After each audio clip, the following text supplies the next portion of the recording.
I stood frozen in the company break room, my coffee mug halfway to my lips. Patricia's voice rang out cheerfully as she announced the annual family retreat to Lake Haven Resort. Everyone around the table leaned in, excited. Department heads nodded. Junior staff smiled. My husband Mark grinned beside his mother. "We've rented the entire West Wing," Patricia continued, her perfectly manicured nails tapping the printed itinerary. "Spa treatments, team building, and a special executive showcase dinner." I waited for her to look my way. She didn't. Finally, I cleared my throat. "Patricia, should I request those days off?" The room went quiet. Patricia turned slowly, her smile tight.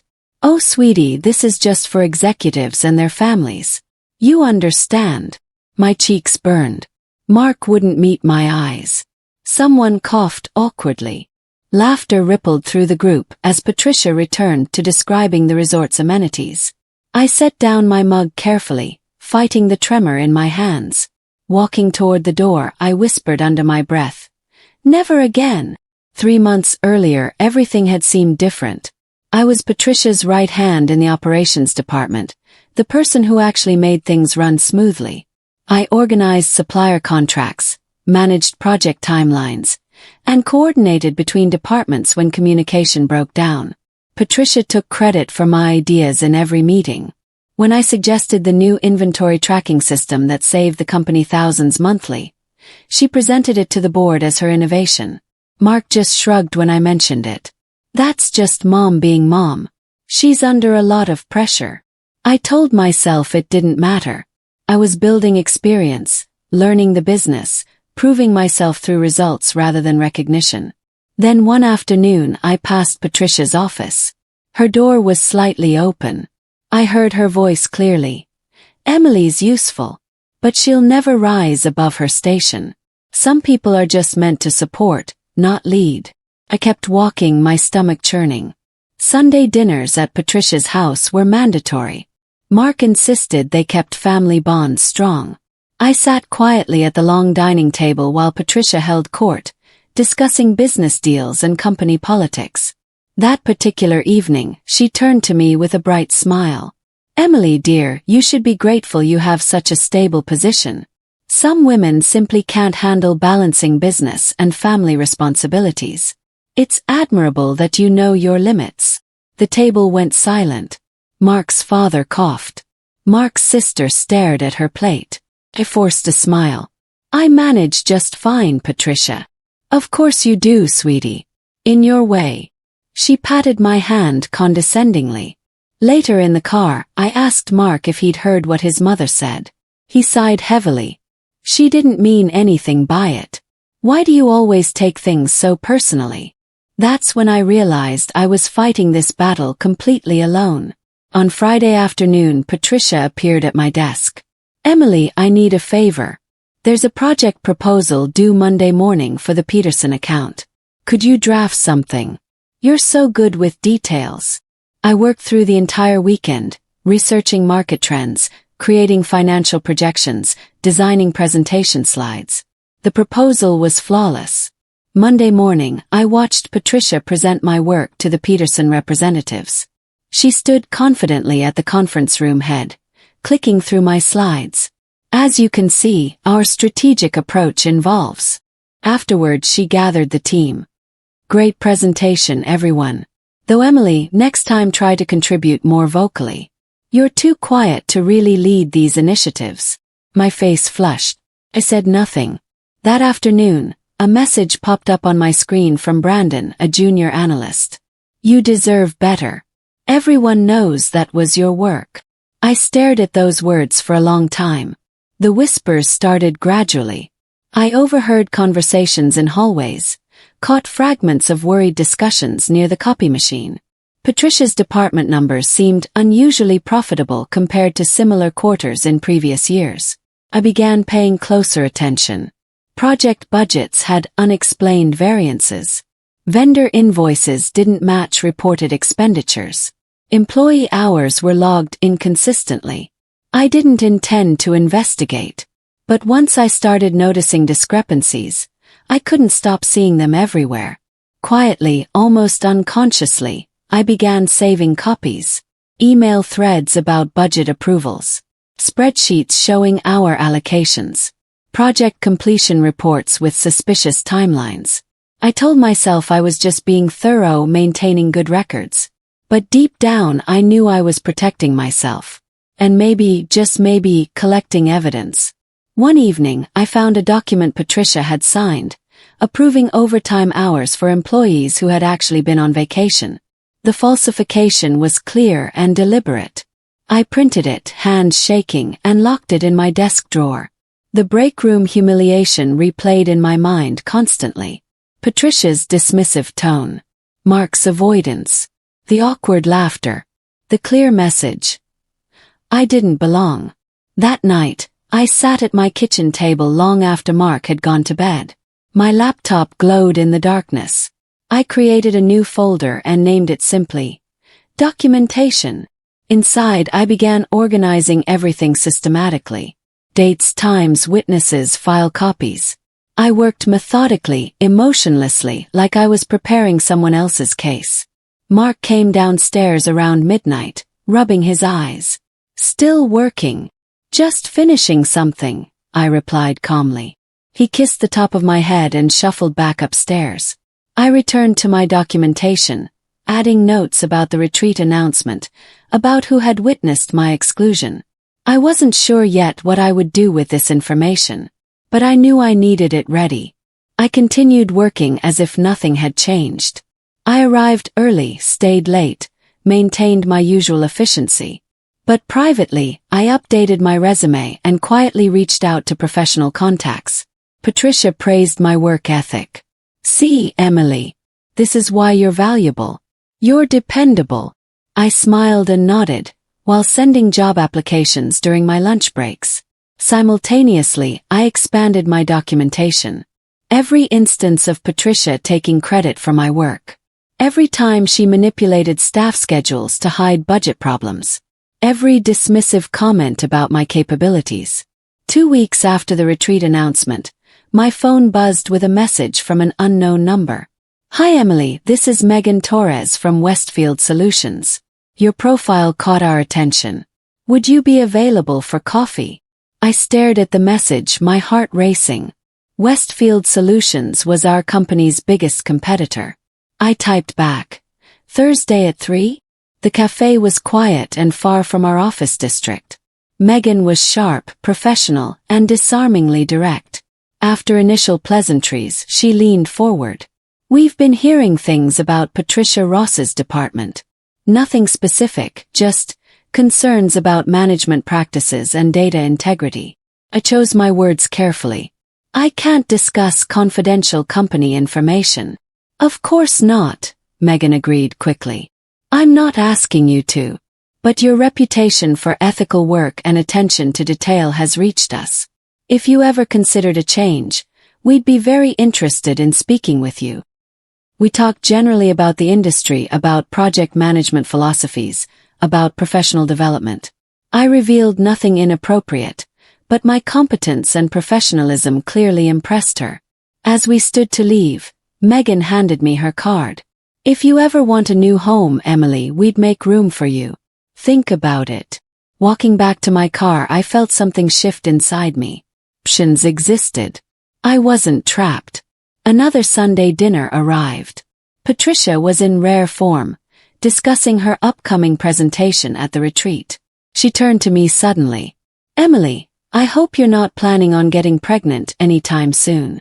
We need focused, dedicated people at work right now. Maternity leave would be very disruptive." I nearly choked on my water. Mark's father looked uncomfortable.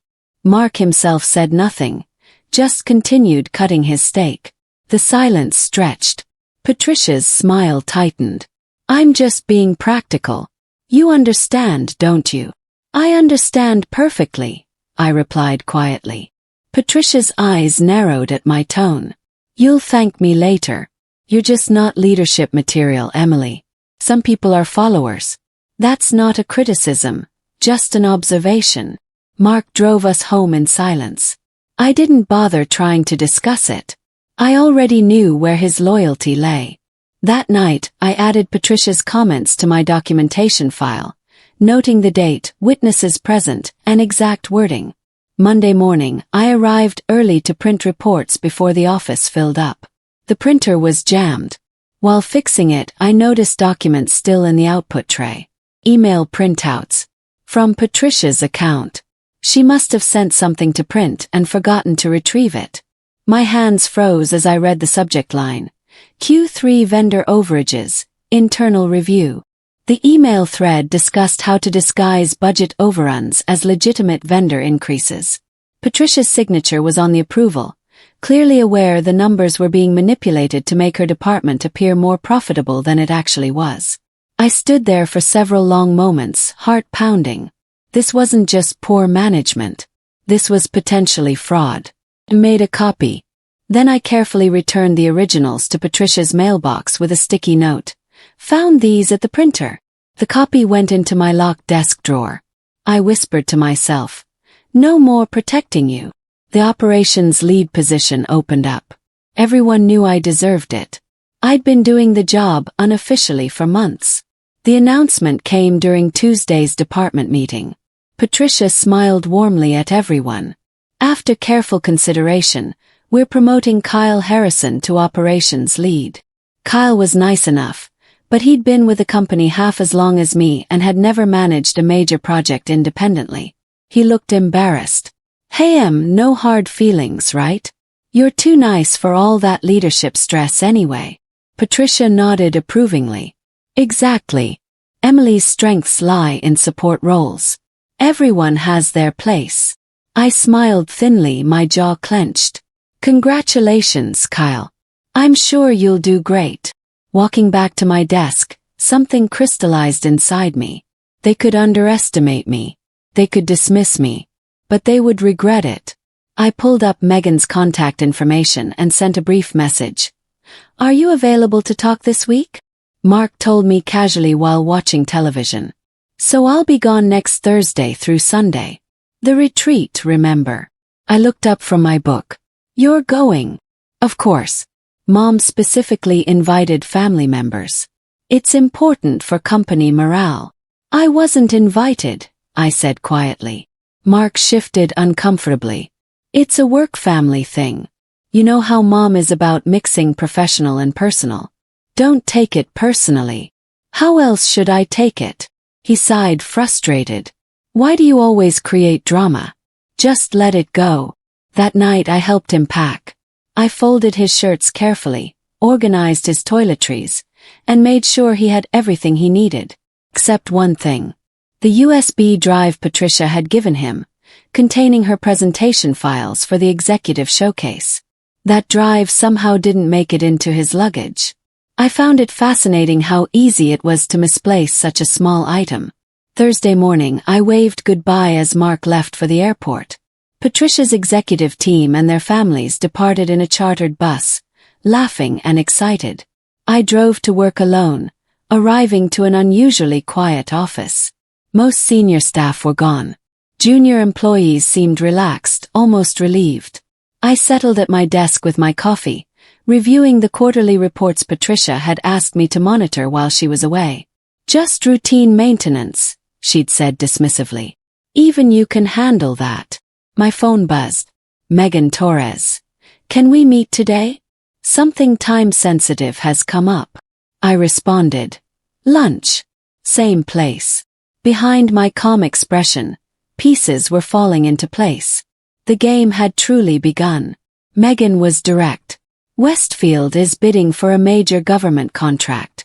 We've learned your company is also competing. However, we've received anonymous tips about potential data irregularities in their financial reports. I listened carefully, revealing nothing.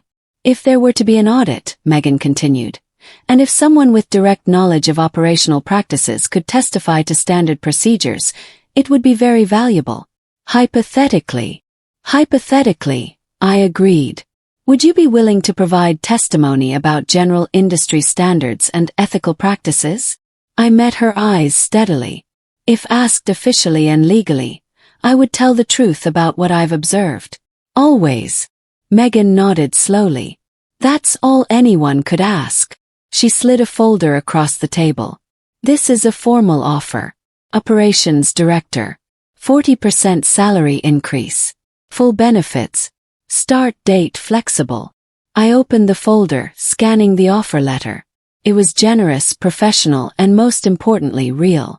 I need to think about timing, I said carefully. Of course. But Emily, don't wait too long. At Lake Haven Resort, things were apparently not going well. I knew this because Patricia called me at 9:30 that night. Her voice shrill with panic. Emily, where are the Q3 project files? They're not on the shared drive. I'm looking at them right now, I said calmly. They're exactly where they've always been. Well, I can't access them. And where's the presentation drive I gave Mark? He says it's not in his bag. I helped him pack personally. Everything should be there. Obviously it's not. Patricia's voice rose. I need those files immediately. Can you email them? The files are too large for email, and you asked me not to bother you during family trips. Remember. Silence. Then. This is different. This is urgent. I'll see what I can do, I said pleasantly. But the file transfer might take time. Internet bandwidth and all. I hung up, smiling slightly. Then I initiated a file transfer set to run at the slowest possible speed. Friday morning brought unexpected drama. An official email arrived at the company's main address. Notification of audit. Q3 financial review required. The auditors were from a government oversight committee, requesting detailed documentation of project expenditures, vendor contracts, and budget allocations. They wanted everything Patricia had been manipulating. Patricia's assistant forwarded the email to everyone, panic evident in her message. Patricia is unavailable. Who handles this? I responded professionally. I can gather the requested materials. I maintain backup records of all departmental finances. My phone exploded with calls. Patricia hysterical. Call confused. Mark demanding I fix this somehow. To Mark I said simply, you should talk to your mother. This is above my pay grade. To Patricia's voicemail I said, all requested documents are being prepared per the auditor's specifications. Standard protocol. I spent the day meticulously organizing files. Every legitimate document. Every questionable approval. Every discrepancy I'd been quietly documenting. All properly labeled and ready for official review. Saturday evening at Lake Haven was Patricia's big moment. The executive showcase, where department heads presented their achievements to investors and board members. According to the frantic messages I received, it went spectacularly badly. Patricia's laptop wouldn't open her presentation files. The backup drive was missing. She tried explaining her department's success verbally, but without supporting data, her claims sounded hollow and suspicious. Investors exchanged glances. Board members frowned. Someone asked pointed questions about the unusual profit margins in her reports. Patricia apparently fumbled, contradicted herself, and ultimately excused herself, claiming technical difficulties. The CEO then stood and made an announcement. Given the current audit situation and tonight's concerns, we'll be conducting a comprehensive review of departmental operations. Results expected within 48 hours. Patricia's face, according to witnesses, went completely pale. Mark called me furious. This is your fault somehow. I know it. I hung up without responding. By Monday, the office was buzzing with whispers. Everyone had heard about Patricia's disastrous presentation. People who'd worked under her for years suddenly felt brave enough to share their own stories. Tales of credit stolen, of manipulated schedules, of being blamed for Patricia's mistakes. Human Resources received several confidential complaints. I kept my head down, working efficiently and professionally. When people asked me questions, I responded neutrally. I just maintain the records. HR handles personnel matters. Tuesday morning, the CEO's assistant called my desk.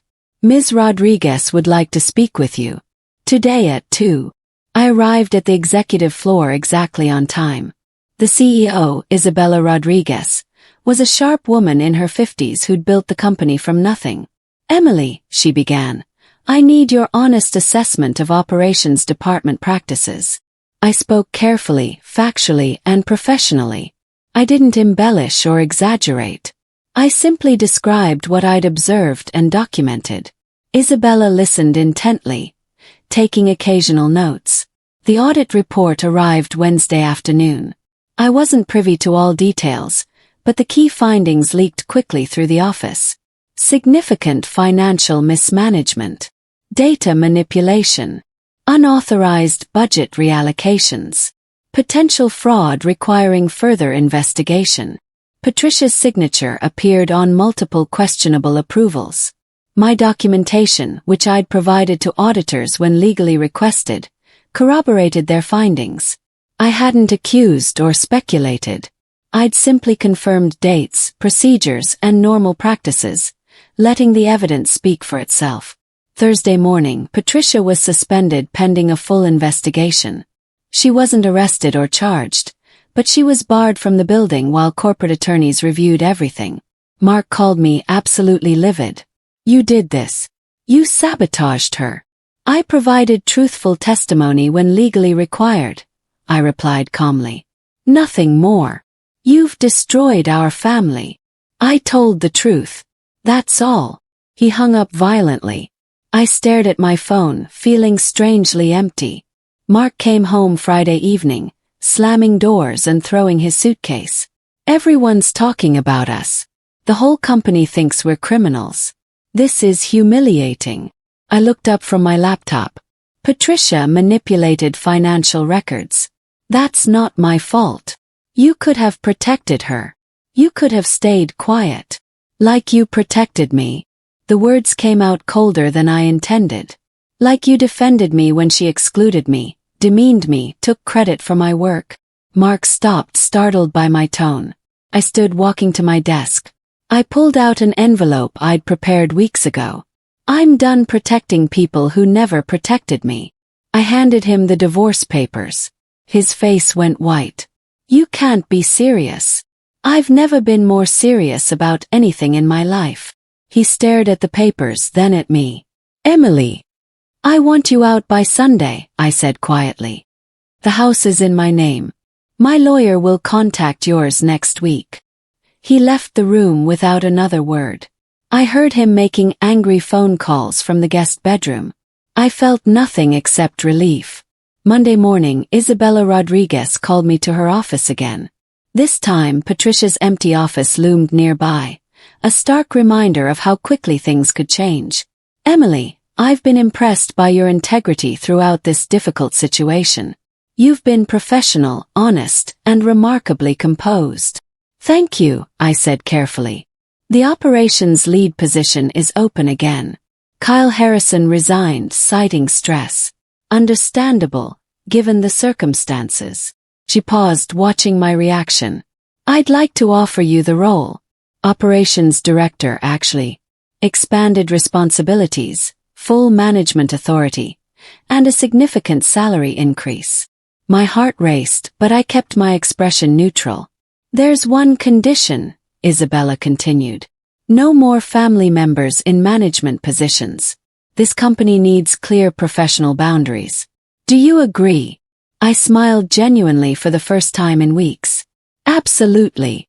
"Then congratulations, Director. You start immediately." 3 weeks later, Patricia appeared at my office door. She looked diminished, her usual confidence completely shattered. Dark circles shadowed her eyes. "Emily," she said quietly, "can we talk?" I gestured to the chair across from my desk. She sat, hands twisting in her lap. "I'm not going to be charged criminally," she began. "The lawyers negotiated that. But I'm unemployable now. No one in the industry will hire me." I listened silently. "I need you to help me. Write a reference, talk to Isabella, something. Please." Her voice cracked. "You've won, Emily. You've completely won. Just please help me fix this." The powerful woman who demeaned me for years was kneeling emotionally before me, begging. I felt no satisfaction, only a strange, sad clarity. I considered Patricia's request carefully. Revenge would be easy. I could refuse, let her suffer the consequences she'd created for herself. But that wasn't who I wanted to be. "I'll write a factual statement for HR," I said finally. "It will confirm you weren't aware of the full extent of the financial irregularities, that much of it happened through systemic problems rather than intentional fraud." Patricia looked up, hope flickering in her eyes. "But," I continued firmly, "I won't lie. I'll state facts that support your character where I honestly can. Nothing more. That's all I ask," she whispered. I wrote the statement that afternoon. It was honest, measured, and just fair enough to save Patricia from criminal prosecution while still acknowledging the management failures that led to everything. It saved her from prison. It didn't save her reputation. As she read it, tears streaming down her face, she looked up at me. "I completely underestimated you." "Yes," I agreed quietly. "You did." 6 months passed. I flourished in my new role, implementing systems that protected both employees and the company. The operations department ran smoothly, professionally, and ethically. Mark and I finalized our divorce quietly. He moved across the country, apparently unable to face the daily reminders of what had happened. I received a letter one afternoon, forwarded from my old address. Patricia's handwriting covered the page, apologizing sincerely for everything, for the demeaning comments, for taking credit, for excluding me, for never seeing my worth. The letter was thoughtful, genuine, and painful to read. I sat with it for a long time, processing the complexity of forgiveness and closure. Finally, I smiled slightly and fed the letter through my desk shredder. Some apologies are important to hear. That doesn't mean you're obligated to dwell on them. I had moved forward. The past could stay exactly where it belonged. Sometimes late at night, I think back to that moment in the break room. Standing frozen, humiliated, excluded. Patricia's dismissive tone. The awkward laughter. The burning shame. I think about how that moment changed everything. When they excluded me, they freed me. They showed me clearly that loyalty, hard work, and dedication meant nothing to people who fundamentally didn't respect me. The revenge wasn't loud or dramatic. It was quiet, methodical, and rooted in simple truth. I didn't destroy Patricia. I simply stopped protecting her from the consequences of her own actions. Justice isn't always loud. Sometimes it's just the steady accumulation of documented facts, the courage to tell the truth when asked, and the wisdom to walk away from people who diminish you. I stood at my office window now, overlooking the city skyline. Director of operations. Respected, valued, and finally seen for who I truly was. Patricia had taught me an invaluable lesson, though not the one she'd intended. Sometimes the greatest power is simply refusing to accept less than you deserve. I smiled, turned back to my desk, and got back to work. The future was mine to build.